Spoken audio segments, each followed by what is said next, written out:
Hello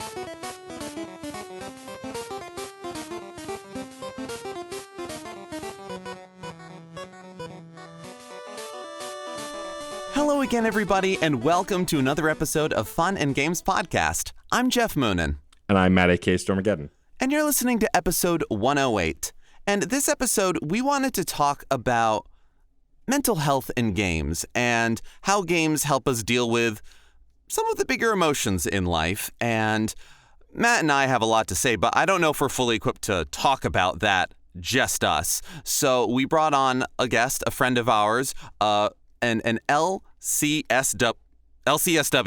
got the acronym right. I've been practicing it. Rennie. Rachel, thank you for coming on the show. Hi, thank you so much for having me. Yes, LCSW for Licensed Clinical Social Worker. I'm a psychotherapist who practices therapy and sex therapy in New York, and I love video games, and I'm so happy to be here talking with you both. Yeah, I was thinking about you recently because I remember when we first started talking about video games more intensely, we talked about Breath of the Wild a lot and our mutual love of Zelda. And so I told Geoff off air I'm playing Skyward Sword for the first time on the Switch because I never played it on the Wii. And I've been thinking about you because it's like, Zelda game. I know Rachel loves Zelda games. So. I do. It's true. And I've heard that one has improved much in its switch over That's what I heard to as well. the Switch. That Skyward Sword without motion controls is the better version, which, you know what? That sounds great. Yeah, I mean, it was a very mediocre game. Yeah, I mean, I had never played it, and so I'm enjoying the hell out of it. But like, I can see how the motion control could be. I mean, we've talked about this at length on this show, but I'm a lazy gamer. I don't want to swing my arms. I want to sit on my ass and hold a controller, and this allows me to do that. So, I remember when that was like one of the first games that I really put the Switch to the test because I played it. I was unemployed when it came out, so I would play it for like hours a day. And no, not the Switch, the Wii. Yeah. The Wii motes would keep running out of battery. Oh no. And the problem is when you're close to running out of battery, Fee keeps coming up to tell you you're close to running out of battery and just grinds the game to a halt. Oh no. And so I kept having to run to the corner dollar store for more battery. As opposed to the vast swaths of time when Fee isn't talking to you in that game, which doesn't exist. And grinding the game to a halt. But imagine them needing to talk to you more. Oh God.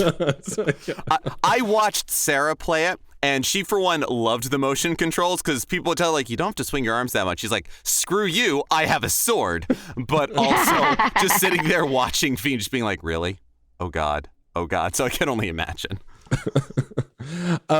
So this conversation like is focused on mental health, a thing like we are all mentally divergent people. We are all people who have experienced some sort of relation of mental health and mental issues from and through video games and have been healed through video games. And you had come with a really interesting topic about talking some specific experiences, especially recently, like within large multiplayer games and MMO games, and when grief and mourning are experienced in those large experiences and how different it is, or can be at least, from experiencing that in real life, especially during the course of the pandemic, which is, knock on wood, sort of ending, where I'm still not completely optimistic. Yeah, I know. But I would love for you to talk a little bit about the kinds of things that you wanted to talk about, because I think a lot of it is really quite fascinating. Yeah, I mean, this past year with the pandemic and, all the lockdowns, a lot of people have been finding a lot of social connection through video games and creating sort of virtual space in video games. When you can't meet in person, sometimes meeting up, in World of Warcraft, or in my case, Final Fantasy 14, has been the way to kind of create, if not the best possible way to socialize, certainly something that's been good enough. Yeah, absolutely. For the pandemic. I have a really wonderful, dedicated group of friends with whom I play a lot of games, Final Fantasy 14 being the big one, which is the Final Fantasy MMO. And we've really been able over the last year to create that sense of virtual social space of like getting together in a place at a time, to do things together and to enjoy time together. Like we had a really cute, in-game Christmas party where we did like a Secret Santa where we bought each other in-game gifts with in-game currency. But this is not new. Like, people have been creating like virtual spaces to socialize together since online games and MMOs are really a thing. And like, there's stories of World of Warcraft weddings. And one thing that's particularly interested me is sort of the expression of big emotions such as grief through video games. There's a lot of really interesting examples that I've kind of brought to talk about today of funerals and memorials being held in these virtual spaces, like with real people, together, but also in these sort of fantastical worlds that held significance to, the person who died and the person who have been, the people who have been left behind. Yeah, I think we've all experienced, different levels of trauma and grief throughout the pandemic. I unfortunately lost a friend who was very close to me, I couldn't be there for his wife or son because of the pandemic, and my spouse is high risk and all of that. And so any kind of loss is tragic, but I feel like, and at least it's been my experience with MMOs when I still played them, there's a closeness that's created in those groups that just feels different from in-person friend groups. And I don't know that it's necessarily one's better or actually different, but I think there's an intensity when you're playing a game 8 hours a day, every day, if you have the time, you're going to create this bond. And a lot of us have had the time. Right. It's like making work friends. Yeah. But it's on like another level because you're spending so much time and doing things and chatting. And like in my experience in World of Warcraft, sure, you're talking about the game, but after a while, that's probably the last thing you're talking about. Like unless you're on a raid boss and need to talk strategy, you're mostly talking about what you did that day, what maybe you had for breakfast, how life's been going. Yeah. And pretty much. When you get that close with someone, of course, if you lose them, you're going to want to honor them in some way. I mean, I remember when World of Warcraft honored Robin Williams by creating an NPC because he loved that game so much and things like that. So there's actually like a huge amount of World of Warcraft memorials and tributes. There's actually, I found like a whole database of them on wowhead.com, Nice. A guide to in-game memorials, where there's actually like more than you would think, like NPCs that are modeled after a real person that will like say or do things that are in tribute to, a late friend or high level player, or, there's a Stan Lee in there. There will be like, graves in game dedicated to real people. Like, this is definitely like a place to pay tribute in this very real way, even if it isn't in the tangible physical world. Yeah. I mean, we all mourn differently, right? Yeah. And so there's no right way to do it. There's no right way to engage with it. But it's always interesting when these in-game memorials happen, like how they choose to honor these players and the characters that they were, right? Because you're not only honoring the character that they played, but I'm sure most of the time the character is not the same as the person, right? There's a huge difference and you want to honor both. And I think some of the stories that I've read are just truly inspiring and heart-wrenching. Yeah. Yeah. I mean, the thing, with grief is sort of, in the time we are now, in the place where we are, most Americans are not great about grief or mourning. Yeah. And, America is extremely diverse. There are a lot of different cultural practices. This is not universally to everyone, but sort of on the whole, American culture works very hard to keep death kind of out of sight. Yeah. Mm-hmm. And in some ways, death is such an integral part of video games. Like, you die. And granted, like, death in video games often comes with somewhat little consequence other than like the inconvenience of like having to restart a level or like losing some of your gear or whatever. But like, real death is sort of all around us all the time, whether we choose to look at it or are able to look at it, including in the world of video games. Yeah. And there's a lot of different ways that games can kind of go about that. I mean, there's plenty of games, certainly nowadays, or at least I'm noticing them now, that deal with the concept of death in a sense of hereafter or what have you. I mean, there was the recent indie game Spiritfarer, where you're basically a psychopomp, and the idea of ferrying spirits from this world to the next. And you also have, like those World of Warcraft tributes, and I'm sure many other MMOs or other evolving living games that put in those memorials are interesting in that they utilize the interactive medium of video games and the fact that if you read a book, you're reading all of the words. If you play a video game, you have to try very hard to read every dialogue option. So it's what you discover and what you find. And sometimes if you have an NPC that's based off of someone, whether they were famous or just someone that a developer knew, if you knew who that person was, if you interact with that NPC, you get that connection, you get that moment of feeling them, of whatever that relationship was. And if you don't, then you don't. It's similar to walking through a graveyard and trying to find the funny names, but you also know some people and you don't know others. And on the complete flip side of that, you get stuff like Call of Duty Advanced Warfare's infamous press F to pay respects. Yes. We have to touch on it, if only to mention it. Yes. No, we certainly do. F's in the chat. And because the fact that I don't want to say ceremony, but the rituals of mourning and of grief that players can make within a community-based game.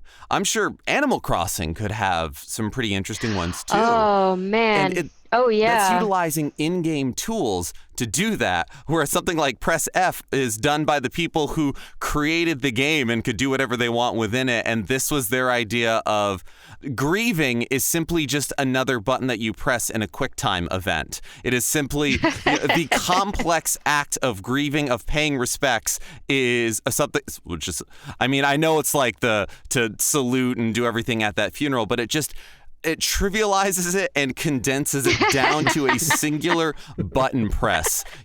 Press space bar to restart the universe. And sometimes in games, those can be like powerful moments, but there, rightly so, it's a bit blasted. But it's become such a fun shorthand, right? Absolutely. Like it's become the oof. Press F. Yeah. F's in the chat. F's in the chat. F's in the chat. I mean, you bring up Animal Crossing, like, my God, like, what a phenomenon that was last year. Like, Animal Crossing had this sort of weird, sort of perfect storm of timing to be like this very social and sort of nice, soft game to come out at like the very beginning of the pandemic when people were panicking. And it was animal coping. Yeah. Yes, exactly. Yeah. When like people needed a sense of social connection. And so Animal Crossing was there to be that virtual space, kind of like I was talking about before. And I haven't looked it up specifically, but people did all kinds of things in Animal Crossing. And I'm sure people held funerals in Animal Crossing for friends that have passed, as well as like celebrations. Like, I've seen fun videos of people setting up like relay races on their islands in Animal Crossing. Like, it has been a wonderful place for people to really like come together in a time where they, people really needed connection. Yeah, there could be birthday parties. There could be engagement parties. I know plenty of weddings got delayed during this past period of time. Yeah. I mean, like, I saw people doing graduation ceremonies. I saw people and for me, like, I like Animal Crossing, but I do this thing with Animal Crossing that I do with every game. Every game I go, this is the one. I'm going to love this Animal Crossing and I'm going to play it forever. And then I play it for 3 months. I abandon my town and then I feel guilty about going back to my town because I think they all hate me. Yay! I take the War Games approach. Winning move is not to play.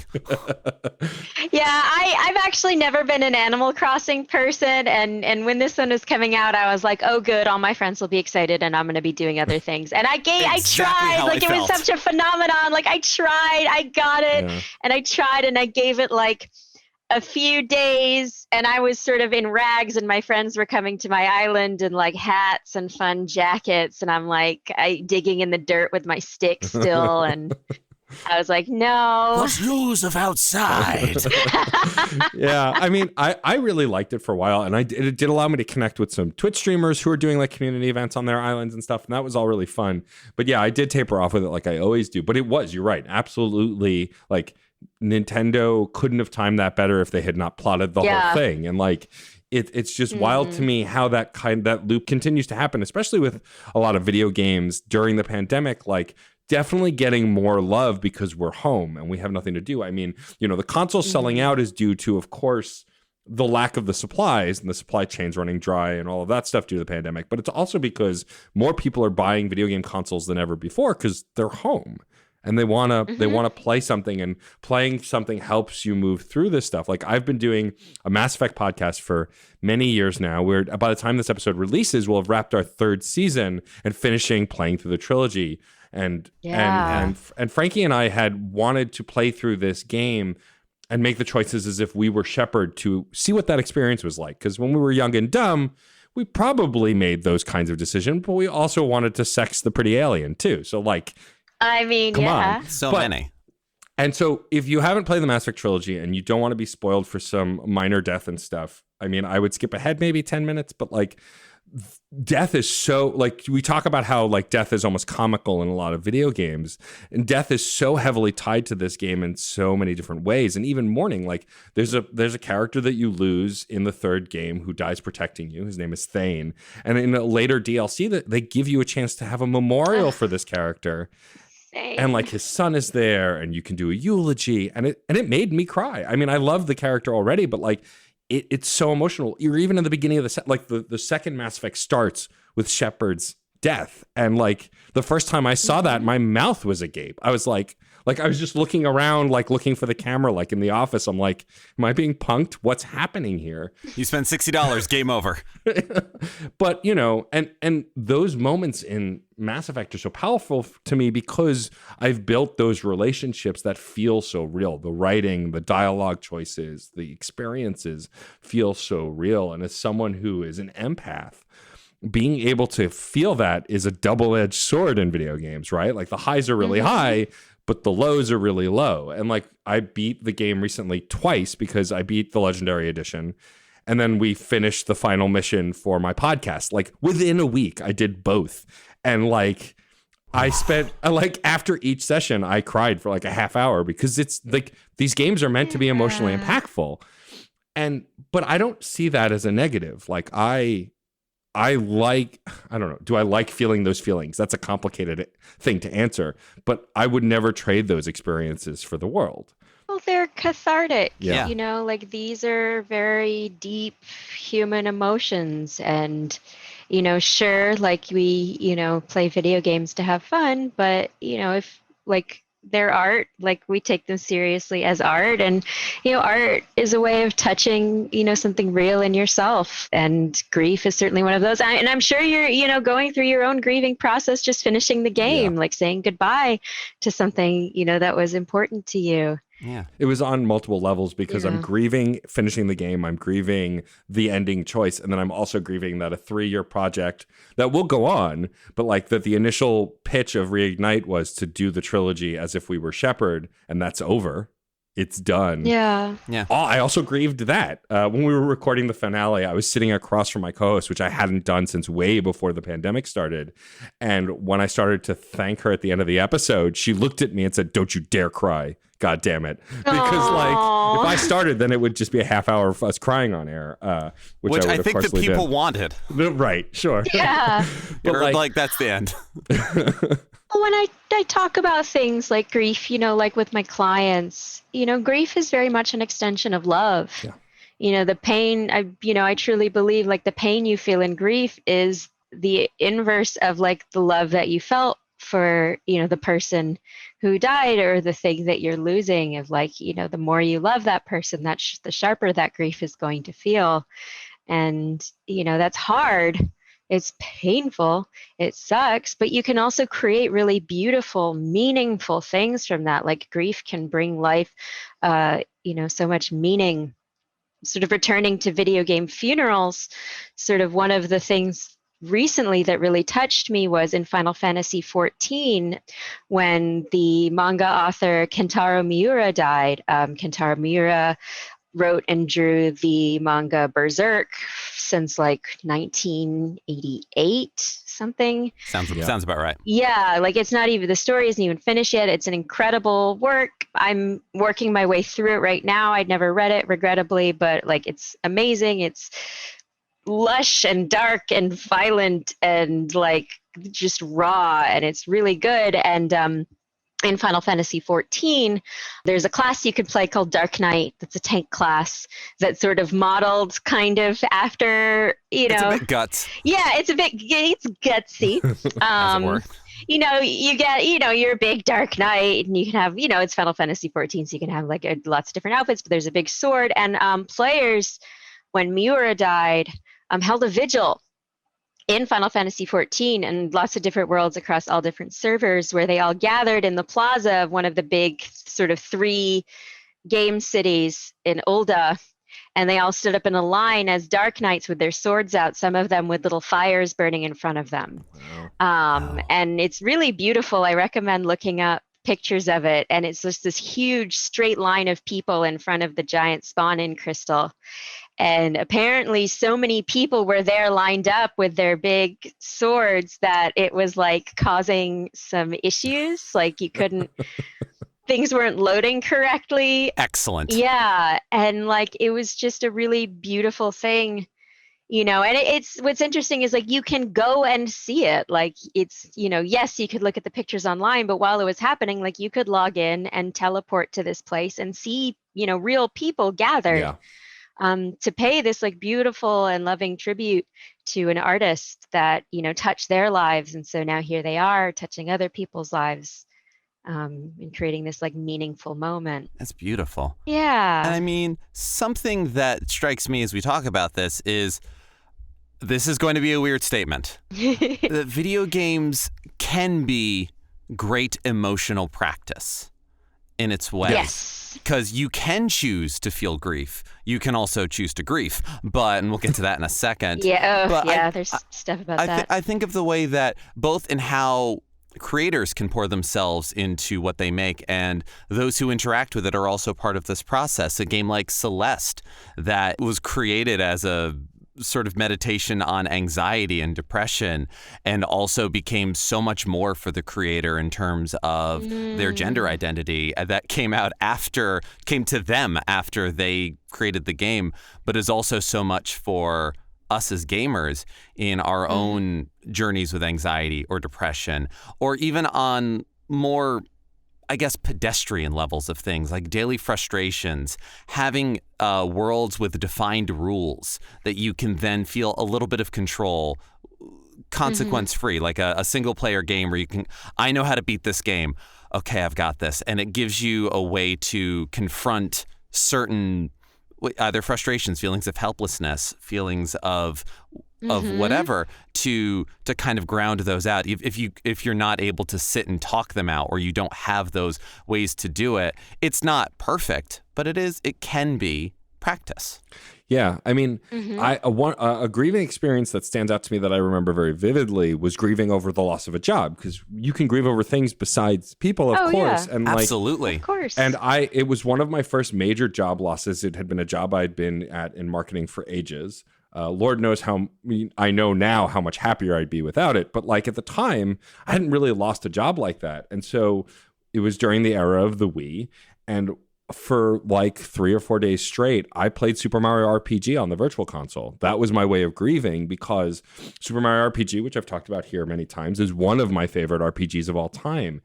And it felt like coming home to friends. And I think I might have played through all the way to the Axem Rangers, within a day or a couple days, because it's not a long game. It felt long at the time and gigantic at the time, but we have much larger games now. And like, I remember by the time I got to that point, like I was laughing at the Axem Rangers jokes. I wasn't laughing earlier on, but like I'd processed how I was feeling through this video game that had nothing to do with the experience I was going through. It was just there, and it was like a comfort food, which so many other games have become since then. And I think that's an important role that video games play too. Even if it's not catharsis, it can feel, it's like eating chicken soup when you're sick or anything else, like these things that you come to love that make you feel loved when you experience them. I mean, in terms of talking about video games and mental health, like I think a lot of people have already had a lot, people much smarter, more knowledgeable, deeper in,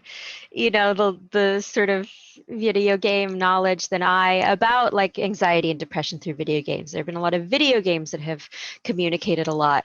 But I think, the thing with grief is like, maybe not everybody will experience anxiety and depression in a diagnosable way, like certainly everybody does experience anxiety. That is just a part of having like a body that is soft that could die and you want to keep it alive. The anxiety of living, and everybody will experience, a level of depression, not always in that way that like, where it's like your brain's sort of not connecting just right and this is just your everyday, but like everybody will experience grief. Right. Like this is one of the most universal emotions. The only way you cannot never experience grief is if you die very young, and I don't want that to happen to anyone. That just means so like living a life where you experience grief means that you're lucky enough to have lived long enough to be able to lose something. Or someone. Yeah, totally. And it feels like video games sometimes cater to the opposite of that, right? Like Geoff was making some jokes earlier about F to pay respects, F's in chat, which is always funny to say. But like, I remember like one of the first gags I made, like also one of the most grief-filled moments in a video game ever for me was also one of those moments where I was like, wait, why doesn't video game logic work? And I'm going to spoil Final Fantasy VII. Thank you for coming here. Oh, I was wondering when this is going to come up. I had 2 RPGs in the chamber here. That's one of them. I'll bring up the other one later. So if you're playing Final Fantasy Remake and you don't know how the original Final Fantasy VII went, please skip ahead like 5-10 minutes. But it's an old game, and like the statute of limitations. Sephiroth and Super Smash Brothers is a down B for a specific reason here. To be fair, I think at this point it is like the video game equivalent of like Darth Vader is Luke Skywalker's It's an academic example. It's everywhere. Yeah. Yeah. You can still enjoy the game regardless. But like, I remember that moment of when Aerith dies, when Sephiroth kills her. Like it's crafted so well to make you feel terrible. The whole scene, Cloud letting her go, when it happens, how she falls, how it all plays out. And I remember very shortly after that, after like crying for a while and like getting through it, I then got angry and went, wait, why can't I use a Phoenix Down? Literally, there's a mechanic in this game to resurrect people who die. And then, like, of course, there's this narrative explanation. You're not really dead. You're unconscious, but you will die if everyone goes unconscious in the party. And so, like, that's why Phoenix Down worked, blah, blah, blah. But, like, I remember fighting against that logic. And, like, there's so many other video games in which characters can die and be resurrected, but then when the narrative dictates this death is real, especially for narrative reasons. And I always found that really interesting and kind of funny. I mean, also we talked like in Mario, you die. In every Mario game, you die constantly for so many reasons. And it's often played for comedy since the original, when like he would pop back up and like shrug and then fall forever. But like even in the later 3D Mario games, when you dunk Bowser in the lava, like he pops out of the lava as like Dry Bones Bowser's skeleton and then dies. And it's like really kind of graphic for a Mario game. But there's no blood. But there's no blood, and it's played for comedy. Yeah. And so that kind of relationship to death in games was always also very interesting to me, because that's the whole point, right? Kill the bad guy or you'll die was the oldest mechanic in video games for a long time, until it grew as a genre and we made more complicated stuff. Well, I think also in those sorts of games, certainly the more arcadey kinds of experiences, yes, death is death. And that has made for some very graphic continue screens on arcade games. If you've never watched the continue screen for the arcade version of Ninja Gaiden, whoa, it's a ride. But the thing is, those are more conflated with failure than true great beyond death. And so it is still a relationship with failure and continued attempts. But it does become very interesting where nowadays larger narrative games have had relationships with death, as we've discussed with Aerith. And those are also more rich, I for lack of a better term, because by the time, if you're playing through Final Fantasy VII on the PS1 for the first time and you get to that point at the end of Disc 1, you have been playing easily for 10 hours. And I know speedruns are faster than that now, but if you've never played the game before, it's going to be at least that long. And you've had plenty of time to develop opinions about these characters. Even if you never brought Aerith into your party with you, you still had plenty of conversations with her. And games like Mass Effect and games that have these like tens of hundreds of hours, they let us feel and digest and connect. And games nowadays that have the more, either infinite lives or hundreds of lives or whatever it is a connection with failure, which is also a wonderful thing to work through and practice with. But then there's very interesting times where you are used to playing games as playing games. Mario can have 99 lives if you just jump on the turtle shell enough times or get enough mushrooms. And then there comes an interesting point of, but are they dying every time? What are they feeling? You mentioned Super Mario RPG. In Super Paper Mario, you go to Minus World, which is basically the River Styx and Underworld of the Mario universe. Yeah, or even, God, this is a newer game, but in the newest Paper Mario on the Switch, there is a moment of death and loss, and I was mad about it because it was very well telegraphed and very good that I'm afraid to spoil it. But like, it plays on a death mechanic because characters die and villains die in Mario games all the time, and it's with. If you don't want to be spoiled for the newest Paper Mario Origami King, jump ahead 10 seconds or 20 seconds. But like, there's a bomb companion that you get. Yes. I didn't play the game, but I've seen and this. Like, he sacrifices himself to clear the way for you. Meanwhile, in an earlier Paper Mario, you have a bomb companion, and one of her mechanics is she just blows up all the time, and she's fine. And so, like, when that moment happened, I paused the game, and I wrote my friend Reb, who's a previous guest of the show, because I know she had experienced this, and I went, Reb, what the hell was that? How dare Nintendo do this to me? Yeah. It was so wild. And so, like, that kind of, like, that's using a trope that we've been talking about and absolutely pulling the wool over the eyes of the player to get a rise out of them. And I think it was a really powerful moment nonetheless, but it was like connecting emotions to video games for me has always been kind of natural, right? Like my favorite game of all time is Chrono Trigger. Talk about it endlessly. And that was one of the first games I ever played where the main character can die and you don't have to bring him back. You can, but you could continue on without him. And anyone can be the main character after that. And even if you bring him back, he doesn't have to be at the head of the party anymore. And that was still playing with form. And like that kind of thing also was astonishing to me. Like that scene at the end of time or on the Tree Hill. I can't remember the name of that area right now. It's escaping me, but like up on Death Mountain, I think. Death Mountain.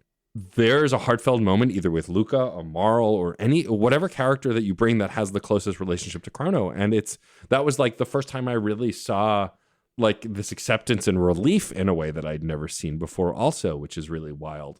I think that for me as a video game player, I'm not going to speak for other people.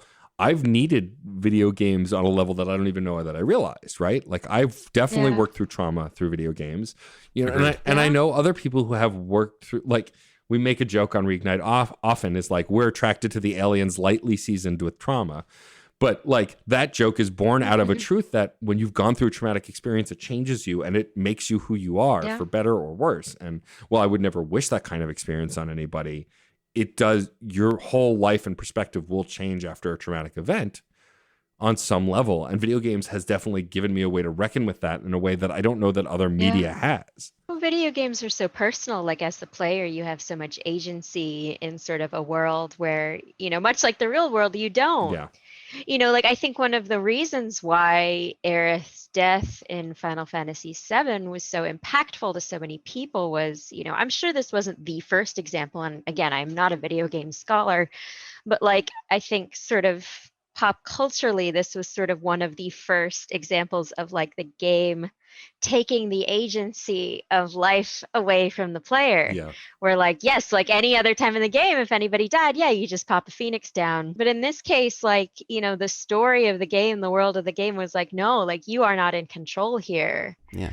You just have to witness this, you know, much like real life. Like we have so little control over the things in our lives. I talk with my clients sometimes about, you know, if you open your up to the sheer existential terror of the universe and how little we actually have control over anything, you'd be paralyzed all the time. You'd be able to function. And on some level, you kind of have to shut that up so you can just be like, I have to get through my day. I got shit to do. I got a job. I got pets to feed. Like, I can't think about the existential terror of the universe. But like, you know, I think touching those moments can bring, you know, intense feeling and intense meaning. Those reminders of like, no, we do live in a world, you know, where things could end, where things could die, where people could die. And that, you know, conversely, I think makes life worth relishing. Agreed. I think those Yeah. moments in games are similar to when people do adrenaline-fueled activities, riding roller coasters, bungee jumping, whatever that might be, where it's people enjoy that feeling, but they don't necessarily, no one should feel like that all the time. That will fry you, to say the least. But maybe some do it to confront fragility and mortality, or some do to experience it in a small way, but that then gives them greater perspective. The same way that experiencing those moments of pure existential dread of we are but dust motes in the great tide of the universe. It's like, don't think about it all the time. Don't think about it You're all not the time. bungee jumping forever. You're just doing this for a moment. And there's so much out there. So remember that as you go about your life, I think is important and powerful. Yeah, and I think a type of game we haven't actually really talked about that I think plays into this the most, like the equivalent of bungee jumping in a video game, is survival horror, right? Like it's a genre. Oh, yeah. It's a genre that I've only tiptoed in, and because I'm a giant coward. But like I played the Dead Space games last year for Halloween. The first two, I abandoned the third one because it was bad. But like the first two games are really good, but they are actiony enough, like Resident Evil 4, that like I can be scared in moments and freak out with. But doing it as a community with chat and like Twitch streaming them made it like bungee jumping with a group of friends, because every time I would freak out, chat would go as nuts. They'd make fun of me. I had a few friends who were in chat who knew what was coming and were like, oh, just you wait. You know, that kind of stuff is really exhilarating. And I imagine why a lot of people, like one of my favorite journalists in the games industry, Patrick Klepek, has often played survival horror games on stream and is like a renowned, like, Resident Evil fan. And like when he streams it, he will do it at night in the dark when his family is asleep, because that elevates the experience. And he knows he's a coward. He knows he's going to get scared. That's part of the experience. He relishes that. And watching him do it, I relish also, because it's communal. We're scared together, right? You're testing your own mortality. And like I've only tiptoed into watching horror movies again, and like I'm starting to understand as an adult what terrified me as a child. But like I think that kind of adrenaline rush of like, oh my God, I almost died. Oh, I'm all right. Oh my God, I'm all right. Okay. Is the video game equivalent of like jumping off a cliff tied to a rubber band. It's so funny that you mentioned that, because I've been playing Subnautica for the last couple of weeks, which Oh, that's a good one. is a beautiful game, and it's a survival game, and on its surface, pun kind of intended, it doesn't seem that scary, because you know you're paddling around in the ocean. It's coral reefs. It's very beautiful, but like I have a very healthy fear and respect of the ocean. Same. The ocean's very, very scary. And I don't like horror games, love horror movies, love horror books. I can't stand horror video games. Again, that kind of agency thing of like anything that bad that happens in this game is my fault personally. Like if I'm I'm the one that chose to go around that corner in PT. This is all my fault, anything that happens. But like, you know, with Subnautica, I occasionally will, you know, I'll play it by myself to, you know, in the shallows to chill out, but I'll sometimes stream it for my friends. And I was playing for them the other night. And it was in like a deeper part of the ocean, and I needed to explore this shipwreck that this giant crab squid was near. That is the official name of the creature in the game. It is just as terrifying as it sounds. I don't like and they're that. like, I do not like the crab squid. I also I did not like the crab squid. My friends were like, go touch it. It's a friend. It's nice. Liars. And like, I would get close to it and it would shift towards me and be like, no. Press F to pet the crab squid. No. And you know what? The crab squid did not want to be pet.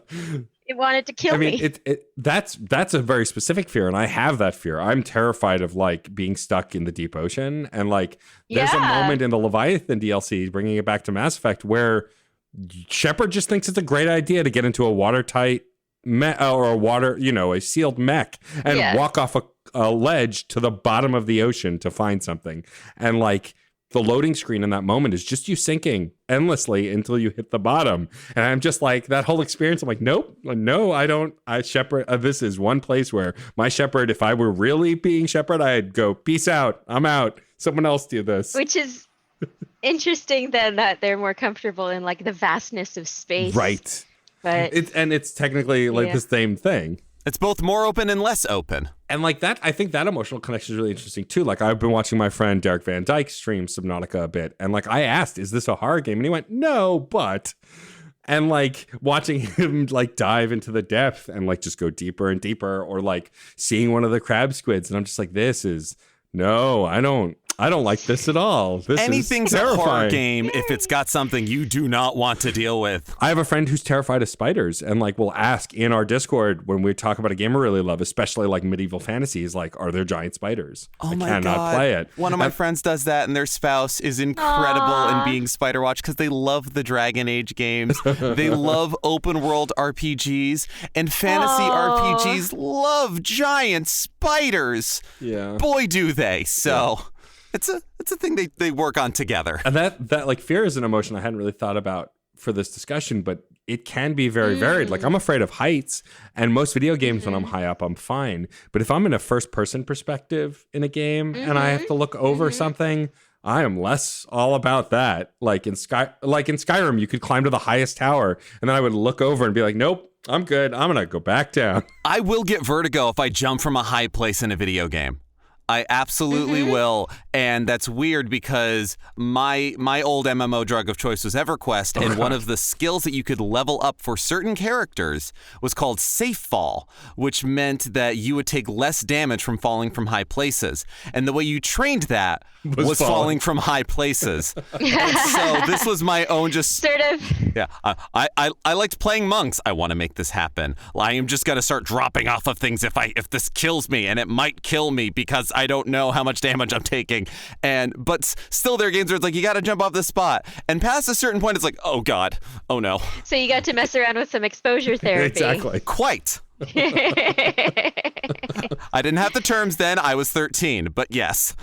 I'm really glad that we had you on the show, Rachel, because I think that Yeah. talking about, look, like I'm a mush. I talk about my emotions and my feelings a lot, as most people should, but unfortunately this country doesn't feel the same way about talking about your feelings.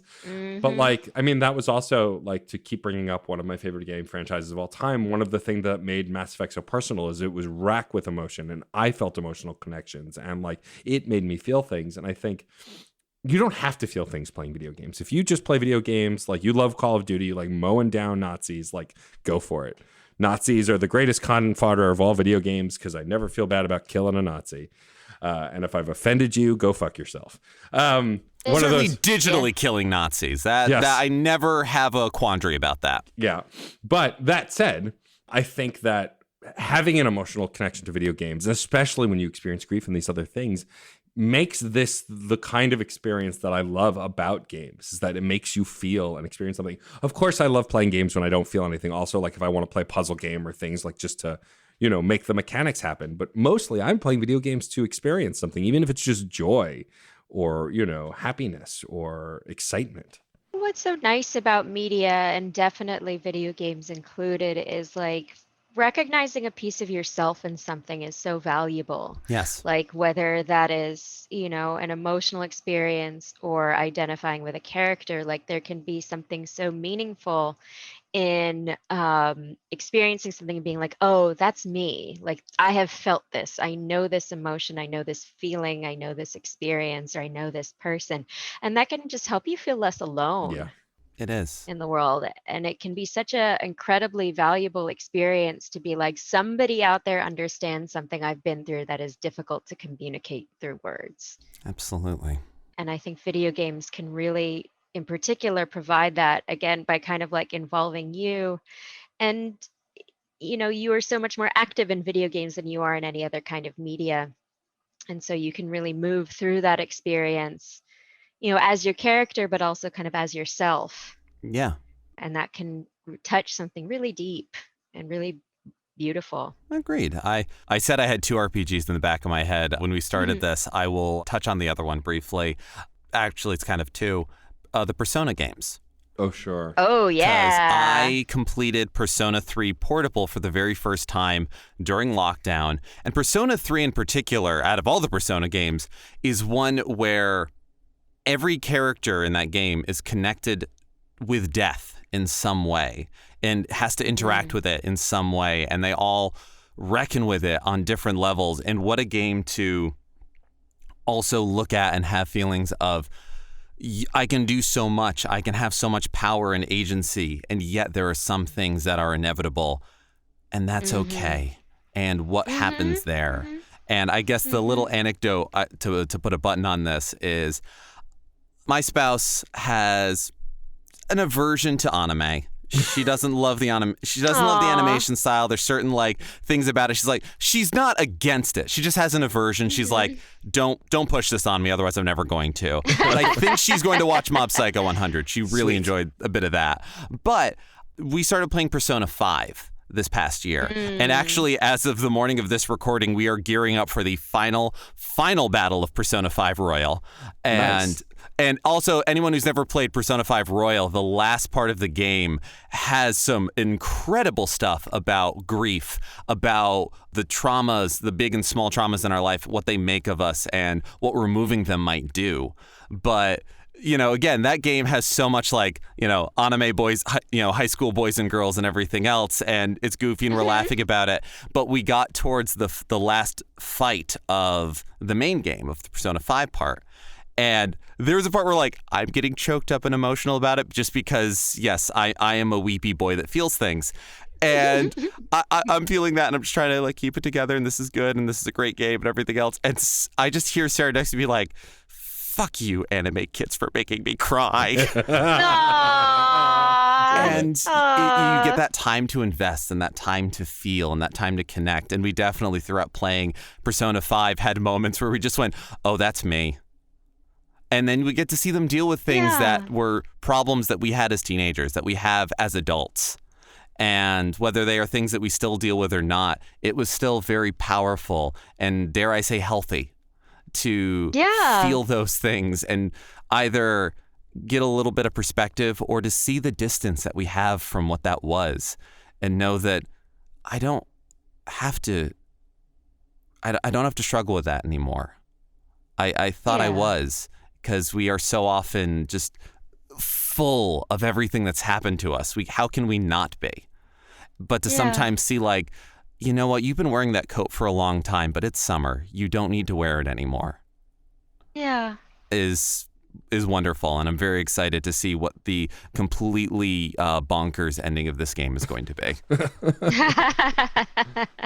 I just remember my experience of playing Persona 5 was I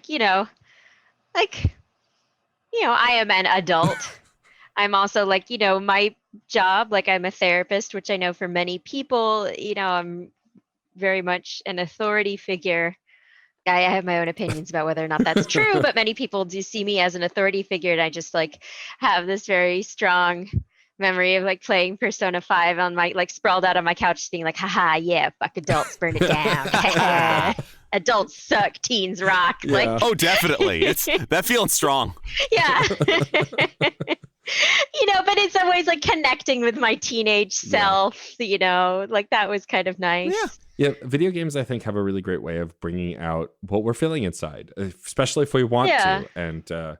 And I think there's definitely more nuance to the discussion. We'll have to absolutely have you back, Rachel, to talk more about this, because I think we're all emotional people. And we like being emotional, but thank you for helping us navigate this and talk about it. This was your idea. You came to me, and I'm so happy that we got to talk about it. Yes, thank you so much, Rachel. Oh my God, my pleasure. I'm so happy. And I think this was an important full circle thing for me, because we met through other things and then started talking about video games much later, and I went, oh, I can talk to Rachel about video games. Sweet. And that became a thing that we talked about. And we played D&D together and things like that. And I love that I've gotten to know over, especially very recent years, this other side of you. That's so great. And so also still wrapped up in what you do. Careful, I'm going to start billing. Oh, no, shit. I know, right? We got to go. I'm kidding. But speaking to that, before we wrap up the show and thank some folks, I'd love for you to tell folks where they can find you on the internet and your practice and all of that good stuff. Yeah, so I'm a practicing therapist here in New York. If you've listened to this and you thought, wow, what a cool gamer therapist, I would love to tell her about all my problems. I am accepting clients right now. You can find me at www.rachelrennie.lcsw.com. That's RachelRennie Rennie, LCSW.com. You can also find my profile on Psychology Today. There's a contact sheet on my website, so you are welcome to reach out. I can only unfortunately work with people who are in the state of New York. But yeah, if you feel like you need help and you need someone to talk to, and I seem like, that kind of person, please do, let me know. Yeah, we are big advocates for therapy and therapists here. I saw one for many years, and I'm not hesitant to go back and talk to someone when I feel like I need it. I know plenty of people who are constantly talking to someone. Like, we live in a country that doesn't push that forward, but it is starting to more, and everyone needs someone to talk to, whether it's a professional or a friend or whatever. Like, don't keep this kind of stuff to yourself. Talk to somebody. This kind of help is important and I think quite necessary. And it's easy in America or in the world to look at physical health as something that is visible, markable. And even before the pandemic, if you thought you might have a cold or the flu, you would go see a doctor about it. You're not seeing the doctor all the time, but you're getting something checked out. If you would go and have annual physicals and checkups, I hope you still are. And mental health is still physical health.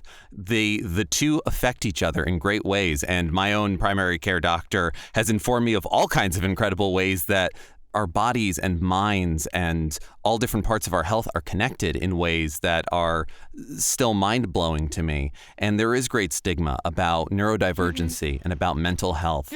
And I am one of those people that regularly sees a therapist. And it is an ongoing journey in the same way that our health is an ongoing journey. There is no point where our physical body goes, great, we're perfect, we're never done. change. That doesn't happen. Nope. And the mind is another piece of that. Well, and I think you're right. Like, there's a huge relationship between the two. Like, it's all one package. It's all just you. And I guess, one of the silver linings, if there can be said to be one, of the pandemic is, now, like, teletherapy has become, more of a legitimized thing of like doing this from your computer or your phone at home or even, from the park. So I'm doing telehealth. So it doesn't matter where in New York you are, as long as you're in New York, I'm here to help. At the end of the day, we're all just meat mechs with brain pilots, and we need to keep those brain pilots helping. Brain Pilots is the weirdest Japanese jazz band I've ever heard, but by God, they can wail. Yeah, they can wail. They're the best. Thank you, everybody, for listening. What are some games that have helped you get through a trying time, a happy time, a sad time, help you cope?